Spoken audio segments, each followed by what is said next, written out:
My family kicked me out and stole my car for their vacation like I owed them, so I bought a camper, exposed their entitlement online, and made them beg me to stop. Hi everyone, before we dive in, a quick favor. If you enjoy content like this, please hit the subscribe button. It's free, supports the channel, and ensures you never miss out on amazing videos. Alright, let's get started. Hey Reddit. Growing up in my family wasn't exactly like your typical sitcom family where everyone has each other's backs. My dad, Alan, and my older brother, Jason, weren't just entitled, they were masters at it, like they had it down to an art. My mom, Linda, wasn't much help either. She just went along with whatever they did, no matter how messed up it was. Her favorite line was always, "That's just how they are," as if that was some magical excuse to let them do whatever they wanted. Alan's entitlement started way before I was born. He always acted like the world owed him something, and apparently, having kids was just a way to get more people to do stuff for him. He told me once about how his parents never said no to him growing up. If he wanted something, he got it, no questions asked. He liked to say, "That's how families should work," but what he really meant was, "Everyone should do what I want, or else." Jason was basically a carbon copy of Alan, just younger and more smug about it. If Alan said something, Jason was right there backing him up like a little mini sidekick. He didn't just inherit the entitlement, he leveled it up. He'd make fun of me for being too sensitive whenever I tried to stand up for myself. If Alan took my stuff, Jason would laugh and tell me to stop being dramatic. They were like a two-man wrecking crew for my sanity.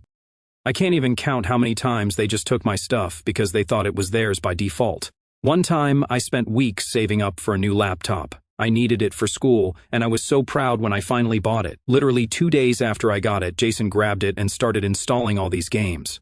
I told him to give it back, and he just said, "Relax, you're not even using it right now." Alan chimed in, "He's your brother. Let him borrow it." Borrow. Yeah, right. I never saw it again without Jason's greasy fingerprints all over the screen. This was my life with them. Alan would take whatever he wanted, and Jason would back him up like it was his duty. Linda? She just stayed out of it, shrugging and muttering about how boys will be boys. No one ever had my back. I learned early on that if I wanted something, I had to keep it hidden or make it so they couldn't touch it. By the time I turned 18, I knew I had to get out of there. Living under their roof was suffocating. Every day was a reminder that nothing was mine. Not my stuff, not my time, not even my peace. I started saving every penny I could from my part-time job at a local hardware store. That's how I ended up with a 1998 Honda Accord. It wasn't much to look at. It had rust spots, a cracked taillight, and the engine sounded like it had a smoker's cough. But it was mine. I spent months fixing it up. Every paycheck went toward parts and repairs, new tires, a tune-up, replacing the battery. You name it, I did it. I wasn't just fixing a car, I was building my escape plan. Of course, Alan and Jason didn't see it that way. To them, the Accord wasn't my hard-earned ticket to freedom. It was just another thing they could use whenever they felt like it. I tried to set boundaries, but they didn't care. Jason took it the first time without even asking. I came home from work, and the car was gone. I freaked out and started calling everyone, only for Jason to stroll in hours later like nothing happened. He tossed me the keys and said, "Relax, I just took it for a spin." Alan backed him up, of course. "It's just a car," he said. "Don't make a big deal out of it." Things got worse from there. Every time I turned around, the car was gone again. They didn't even bother asking most of the time. I'd come home from a long shift and find out they'd been using it for who knows what. One day, they brought it back with a huge dent in the side. I lost it. "What the hell happened to my car?" I yelled. Jason just shrugged. "It's old. Who cares?" Alan, ever the diplomat, added, "You should be grateful we even brought it back." That's when I started hiding the keys. I wasn't about to let them trash the only thing I had. But hiding the keys only made them more determined. One night, I woke up to the sound of Jason rummaging through my room, looking for them. When I caught him, he just laughed and said, "Don't be so paranoid." The final straw came one morning when I woke up and the car was gone again. This time, they were working as a team. Alan had found the spare key I didn't even know they had, and he and Jason had taken the car on one of their infamous trips. I called the cops. Hours later, I got a call from the police. Alan had been pulled over for speeding, and Jason was in the passenger seat laughing about it. When I went to pick up the car, Alan had the nerve to lecture me. "If you weren't so selfish, we wouldn't have to do this," he said. "Are you serious?" I snapped. "You stole my car." When we got home, Alan sat me down in the living room and dropped the hammer. "If you can't handle living under my roof, then you're out. You have 2 weeks to pack your stuff." Jason was sitting in the corner, smirking like he just won some kind of prize. "Good luck out there," he said, his voice dripping with fake sympathy. Getting kicked out wasn't even the worst part. I mean, sure, it felt like a slap in the face, but honestly, I'd seen it coming for a while. Alan always had to have the last word, and Jason loved stirring the pot. What really pushed me over the edge was how smug they both were about it, like they genuinely thought they were teaching me some sort of lesson. I spent the first night just lying on my bed, staring at the ceiling, thinking about how I ended up here. All I wanted was to have something that was mine, something they couldn't take or ruin. That stupid old Honda Accord was supposed to be my ticket out of their grasp, and now, not only had they wrecked it, but I was out on my ass with nowhere to go. The next morning, I went out to check the car. It was sitting in the driveway like nothing had happened, but it felt different now. I walked around it, running my hand along the side. The dent Jason put in it was still there, glaring at me like a reminder of every boundary they'd bulldozed. The interior smelled like fast food and sweat. They'd left trash in the back seat, empty soda cans, crumpled up wrappers. My car, the one thing I'd worked so hard for, had been turned into their personal dumpster. I started cleaning it out, muttering to myself the whole time. Selfish? Really? I'm the selfish one? Every piece of garbage I threw away felt like I was tossing out a piece of their entitlement. It didn't make me feel any better, though. The damage was done. As I was wiping down the dashboard, Alan came out onto the porch with his coffee, acting like he owned the place. Well, he did, technically, but you know what I mean. He leaned on the railing, watching me like he was waiting for something. Finally, he said, "What's your plan, genius?"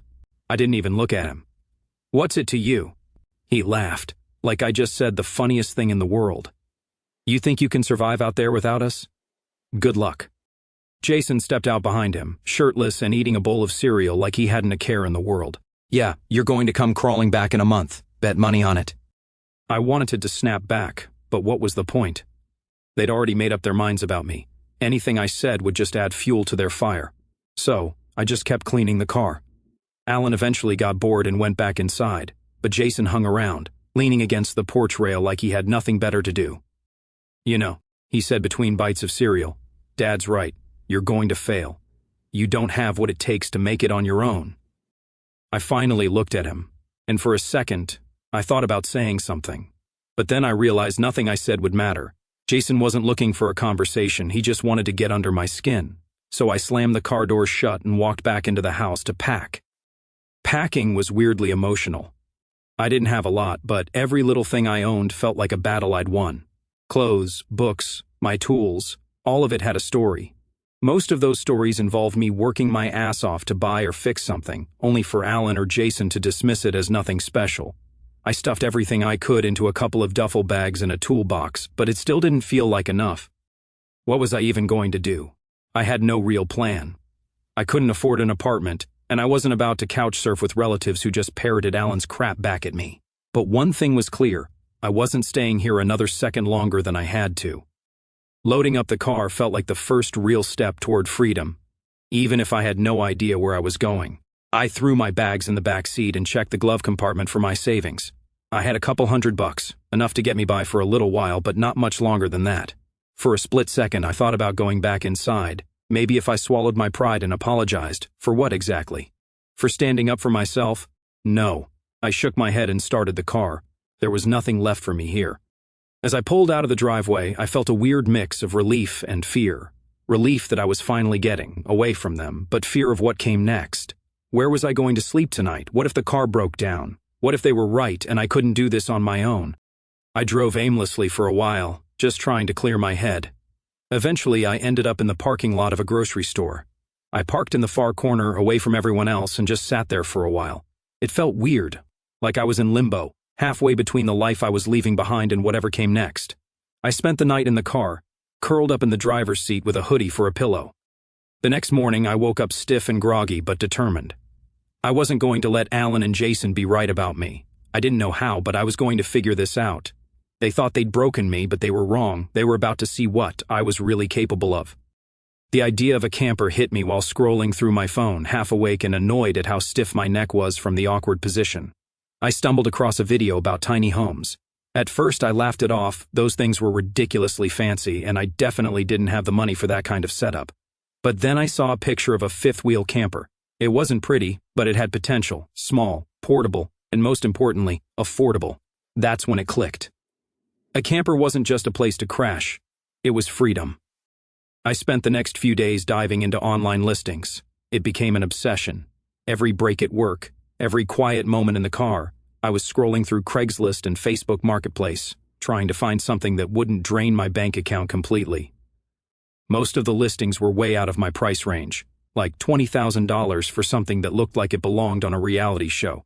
But then I found it, a 2001 Keystone Cougar fifth wheel. The pictures weren't great, but I could tell it had good bones. It was just old enough to be cheap but sturdy enough to last. The guy selling it, Sam, was asking for $30,500, which was still a stretch for me, but I figured I could negotiate. A few days later, I was driving out to meet Sam at his property, which was about 45 minutes from where I was staying, or, well, parking. "The Cougar's over here," he said, leading me around the side of the house. There it was, sitting on a patch of overgrown grass like it had been forgotten about for a while. The paint was faded, and there were a few dents along the side, but it looked solid. "She's a little rough around the edges," Sam admitted, "but the plumbing works, and the roof doesn't leak. Tires are new, too." I walked around it, checking every detail. The interior wasn't much to look at, cramped and dated with peeling wallpaper and a faint musty smell, but it had everything I needed: a small kitchenette, a bathroom, and enough space for a bed. "How firm are you on the price?" I asked, trying to sound confident even though my stomach was doing flips. Sam scratched his chin, thinking it over. "Tell you what, if you can haul it out of here this week, I'll knock it down to $3,000. It was still a lot of money, but I couldn't pass it up. "Deal," I said, shaking his hand. The next hurdle was figuring out how to actually tow the thing. My Honda wasn't going to cut it, so I called my cousin Ethan. He was one of the few family members who wasn't completely wrapped up in my dad's nonsense. Ethan was the kind of guy who always had a solution, usually involving tools, a truck, or both. When I told him what I was up to, he didn't even hesitate. "Bring your car over, and we'll figure it out." Ethan's place was about 20 minutes outside town, on a chunk of land big enough to house his collection of old trucks and project cars. He'd been working on cars since high school, and his garage was a mechanic's dream. When I pulled into his driveway, he was already outside, wiping his hands on a rag. "So, you're really doing this, huh?" he said, grinning as he leaned against the hood of his truck. "Yeah," I said. "I've got to get out of here. This is the only way I can afford my own space." He nodded, like he got it completely. "All right, let's see what we're working with." We spent the rest of the afternoon rigging up his truck to tow the camper. Ethan had a knack for making things work, even if it meant bending a few rules. By the time we were done, his truck was ready to haul, and I was starting to feel like this might actually happen. "You can park it here if you need to," Ethan said as we wrapped up. "I've got plenty of space, and it's not like your dad's going to show up here." "Thanks," I said, relieved. "I owe you big time." The next day, we drove out to Sam's place to pick up the camper. Towing it back to Ethan's property was nerve-wracking. I kept glancing in the mirrors, half expecting something to go wrong, but we made it without a hitch. The first night in the camper was surreal. It wasn't fancy, far from it. I slept on an old mattress that smelled vaguely of mildew, surrounded by peeling wallpaper and a tiny sink that dripped if you didn't turn it off just right. Over the next few days, I started fixing it up. I scrubbed every surface, patched a small hole in the floor, and added some cheap string lights I found at the dollar store.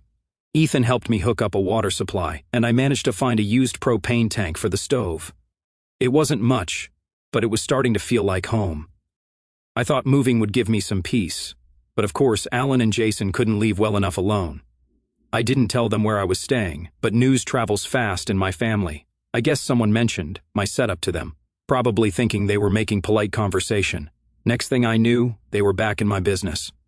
A couple of days later, Ethan came to the camper while I was working on patching up the roof. "You got company," he said, pointing toward the driveway. I climbed down the ladder and spotted Alan's beat-up truck pulling in, with Jason riding shotgun. "Great," I muttered, wiping my hands on my jeans. "What do they want now?"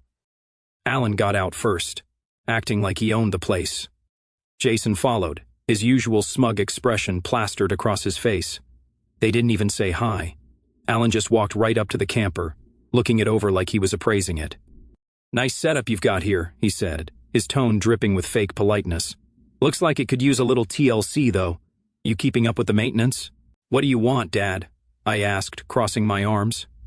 Alan smiled, but it wasn't friendly. We've been talking, and we think it's time you showed a little gratitude. Let us take the camper out for a weekend. It's not like you're doing anything important with it. Jason jumped in before I could answer. Yeah, it's just sitting here. You can live without it for a couple of days. I could feel my blood pressure rising, but I took a deep breath before responding. No, this is my home. I'm not lending it to you. Alan's face hardened. You're being ridiculous. We're family. Families help each other out. Funny how that works, I shot back. Because the only time you want to help is when it benefits you. Jason rolled his eyes. Here we go again. Always the victim, aren't you? I ignored him and focused on Alan. You've taken enough from me. The answer's no. Ethan, who'd been watching from a distance, decided he'd heard enough. He walked over and stood next to me, crossing his arms. You heard him, Ethan said. No means no. Alan glared at Ethan like he was some kind of traitor. This doesn't concern you. Ethan smirked. It does when you're on my property. For a moment I thought Alan was going to blow up, but instead he shook his head and muttered, Unbelievable. He turned to Jason. Come on, we're leaving. As they drove off, Alan said, You're going to regret this. I wish I could say that was the end of it, but of course, it wasn't. A few days later I started getting calls and texts from family members. Alan and Jason had been busy spinning their version of the story. According to them, I was being selfish and ungrateful, refusing to help out my poor dad who just wanted a nice weekend away. Why can't you just let him borrow it? One of my aunts asked over the phone. It's not like you're using it for anything important. It's my home, I replied, for what felt like the 100th time. Would you let someone take your house for the weekend? That's not the same, she argued. He's your father. Exactly. That was the problem. The calls didn't stop. Everyone had an opinion, and most of them weren't on my side. I started ignoring my phone altogether. Ethan tried to cheer me up by joking about how Alan and Jason were like bad movie villains, always plotting their next move. It was funny at first, but the constant pressure was wearing me down. The breaking point came when they showed up again. I was sitting outside enjoying a rare moment of peace when I heard the rumble of their truck coming up the driveway. I groaned. You've got to be kidding me. Alan didn't even bother with pleasantries. He got out of the truck and pointed at the camper. We're taking it, he said, like it was already decided. I stood up. The hell you are. Jason leaned against the truck, smirking as usual. We figured we'd give you a chance to do the right thing, but clearly you're too stubborn for that. Ethan came out of the garage, wiping his hands on a rag. You're not taking anything, he said, his voice calm but firm, unless you want me to call the cops. That got Alan's attention. You wouldn't dare, he said, his tone low. Ethan didn't flinch. Try me. There was a tense moment where I thought things might actually get physical, but Alan backed down. He muttered something under his breath and got back in the truck. Jason gave me a sarcastic little wave as they drove off. This isn't over, he said. I thought things would settle down after Ethan stood his ground. I mean, how many times can you be told no before you finally get the message? But Alan and Jason weren't the type to let anything go, especially when they felt disrespected. For them, it wasn't just about the camper, it was about control. If they couldn't have it, they'd make sure I regretted keeping it from them. A few weeks passed without any drama. I started to let my guard down, thinking maybe they'd finally moved on. Ethan even joked about it one night while we were working on his truck. You think they're plotting their next move? Or did I scare them off for good? He asked, grinning. Probably both, I said. Alan's not exactly the forgive and forget type. I should have known better than to assume the quiet meant anything good. Turns out they were just waiting for the right moment. It was late, maybe 2 or 3 in the morning, when I woke up to the sound of something outside. At first I thought it was the wind. Ethan's property was pretty open, and the camper would creak sometimes if the breeze picked up.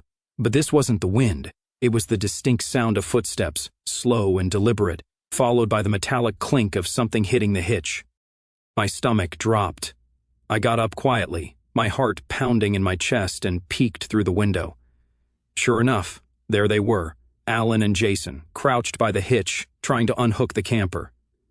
Alan was fumbling with the locks while Jason held a flashlight, looking over his shoulder every few seconds like a kid stealing from the cookie jar. For a moment, I just stood there, frozen. I couldn't believe they'd actually sunk this low. But then the shock wore off, and the anger kicked in. This wasn't just some petty argument anymore, they were trying to steal my home. I grabbed my phone and threw on a hoodie. Bursting out of the camper, I shouted, "What the hell do you think you're doing?" They both jumped, Alan dropping the tools he'd been using. Jason, ever the quick one, tried to play it off. Relax, man, we were just... Don't even start, I cut him off. You're trying to steal my camper in the middle of the night. Are you insane? Alan straightened up, brushing off his hands like he hadn't just been caught red-handed. It's not stealing, he said, like that made any sense. We're your family. We just wanted to borrow it for a couple of days. You mean steal it, I shot back, because that's what this is. Jason stepped forward, flashlight still in hand. Don't be so dramatic. It's not like we were going to keep it. Get off my property, I said, pointing toward their truck. Now, before I call the cops, Alan's face twisted into a sneer. You'd really call the cops on your own father over this? Jason rolled his eyes. Oh, here we go. Always the victim. You need to grow up. Grow up? I repeated, laughing bitterly. You're the one sneaking around in the middle of the night like a damn criminal. Before they could respond, Ethan's porch light flicked on, and the door swung open. Ethan stepped out, holding a crowbar in one hand and a flashlight in the other. What's going on out here? He called, his voice calm but firm. Alan and Jason both froze. Alan, probably thinking he could smooth things over, raised his hands. We're just having a little family disagreement, he said. Ethan wasn't buying it. Looks to me like you're trespassing. You want to explain why you're messing with a camper at this hour? Jason tried to jump in, but Ethan cut him off. Save it. You've got about 30 seconds to get in your truck and leave, or I'm calling the cops myself. After they were gone, Ethan turned to me. You okay? Yeah, I said, though my heart was still racing. Thanks for coming out. He nodded. Figured they'd pull something like this eventually. You should probably think about adding some extra security, just in case. I was already planning on it, I said, running a hand through my hair. This just sealed the deal. The next day, I went into full lockdown mode. I bought motion sensor lights and heavy-duty locks for every part of the camper that could be accessed. I even found a GPS tracker online that I could attach to the undercarriage. If they ever managed to move the camper, I'd know exactly where it went. Ethan helped me install everything, and by the time we were done, the camper looked more like a fortress than a home. If they come back, they're going to need a damn tow truck, Ethan joked, though I could tell he was just as frustrated as I was. Alan and Jason didn't try anything for a while after that, but the damage was already done. Every little sound outside made me suspicious, and I started checking the locks obsessively. It wasn't just about the camper anymore. It was about feeling safe, and they'd taken that from me. The real showdown came at the family barbecue. Ethan had offered to host it that year, and I figured it was a good chance to reconnect with some of the less dramatic members of the family. I parked the camper off to the side of his property, far enough from the main area to give myself some space, but close enough to keep an eye on it. Things were going well at first. I caught up with a few cousins, played a game of cornhole, and even managed to laugh a little. For a moment it felt like maybe we could all just have a normal day without any drama. And then Alan showed up. He didn't waste any time. The moment he saw the camper, his face twisted into a scowl, and he made a beeline for me. Jason was right behind him, smirking like he couldn't wait to watch the fireworks. You really brought it here, Alan said, loud enough for everyone to hear. You couldn't let your old man borrow it, but you'll drag it out here to show off. I sighed, already exhausted by the conversation. It's my home, Dad. I'm allowed to take it wherever I want. Unbelievable, he said, throwing his hands up. You don't care about family at all, do you? After everything we've done for you? Jason chimed in because of course he did. Yeah, real classy, man. You're making this whole thing about you. By now, a small crowd had gathered, clearly enjoying the drama. Before I could respond, Chloe, one of my cousins, stepped in. Honestly, he's right, she said, crossing her arms. Maybe it's time you two stop treating him like garbage. This isn't about the camper, it's about control, and everyone here knows it. Alan turned bright red, and Jason looked like he'd been slapped. The rest of the family stayed quiet, which was probably the best thing they could have done. Alan muttered something about how no one respected him anymore and stormed off, Jason trailing behind him. I didn't win any popularity points that day, but I didn't care.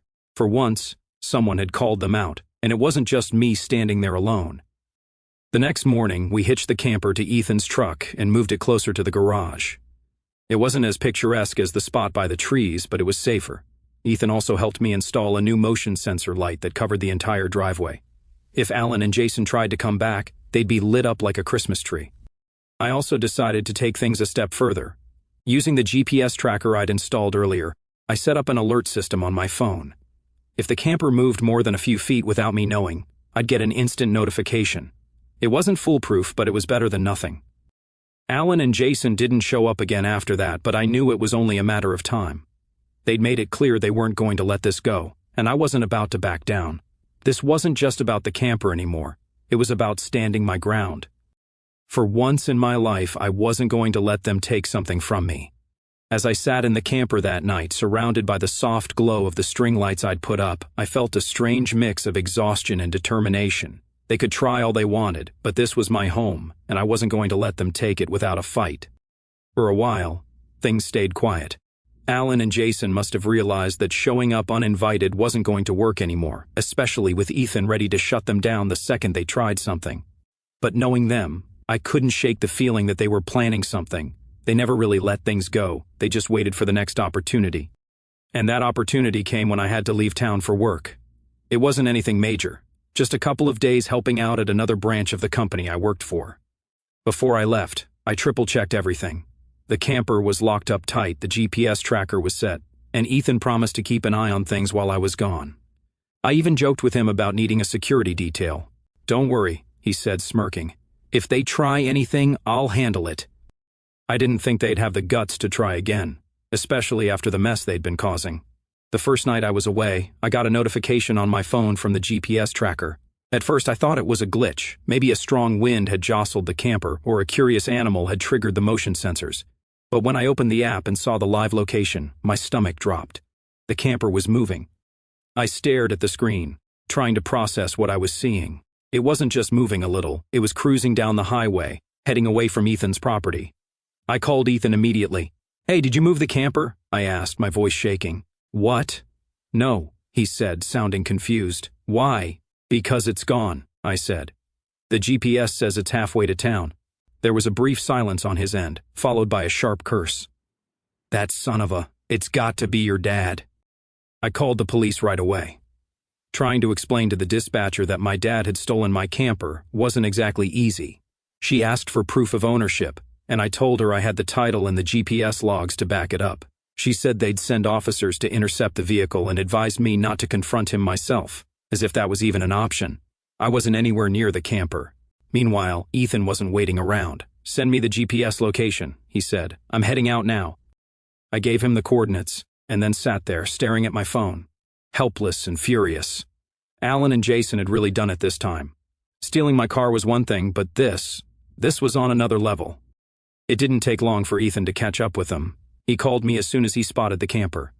"They're on Old Mill Road," he said. "I'm staying back until the cops get here, but I can see them clear as day. Your dad's driving, and Jason's riding shotgun." "Figures," I muttered. "Just keep an eye on them." A few minutes later, the police arrived. Ethan stayed on the line, describing everything as it happened. The officers pulled Alan over just as he was turning into his driveway. Ethan parked nearby, watching as the situation unfolded. "They're talking to him now," he said. "Your dad's trying to argue, but they don't look like they're buying it." I felt a small surge of satisfaction hearing that. Alan had always been good at talking his way out of trouble, but this time, he'd gone too far. The call ended when Ethan said he'd head back after the situation was under control. By the time I got back into town the next day, Alan had already been arrested. Jason wasn't charged. He wasn't the one driving, but he'd apparently thrown a fit when the police took Alan away. When I went to the station to provide my statement, the officer handling the case was surprisingly understanding. "You're sure you want to press charges?" she asked. "This is your father, after all." "Yes," I said without hesitation. "He's been crossing lines my whole life, and I'm done letting him get away with it." Alan pleaded guilty a few weeks later. He avoided jail time, but he was slapped with a hefty fine and ordered to pay restitution for the trouble he caused. I heard through the family grapevine that he was furious about the whole thing, but I didn't care. I was done listening to his excuses. Jason, meanwhile, sulked in the background, acting like the victim in all this. He even tried to call me once, but I didn't bother picking up. Most of the family was divided. Some thought I'd gone too far, that I should have just let Alan borrow the camper and avoided all the drama. Others, like Chloe, said it was about time someone stood up to him. For the first time, I didn't really care what any of them thought. I was finally free from their nonsense, and that was all that mattered. With Alan and Jason out of the picture, I decided it was time to hit the road. I'd been saving up, and I finally had enough to make a fresh start. Ethan helped me make sure the camper was road ready, and we even installed a few extra security measures just in case. "You're really leaving, huh?" Ethan said as we hooked up the camper to my truck. "Yeah," I said. "It's time." He nodded. "Well, don't be a stranger, and if Alan or Jason tries anything, call me. I'll take care of it." I laughed. "Thanks, man, for everything." Driving away from Ethan's property felt surreal. For the first time in my life, I wasn't just running from something, I was running towards something. I didn't know exactly where I was going, but that didn't matter. What mattered was that it was my decision. I spent the first few nights parked at a campsite just outside town, getting used to life on the road. It wasn't glamorous, but it was peaceful. I'd sit outside the camper at night, looking up at the stars and feeling more at ease than I ever had before. One evening, as I was sitting by a small campfire, I thought about everything that had led me here. Alan, Jason, the family drama. It all felt so far away now. For the first time, I wasn't just surviving, I was living, totally on my own, ties completely cut with my parents and brother. And that was my closure.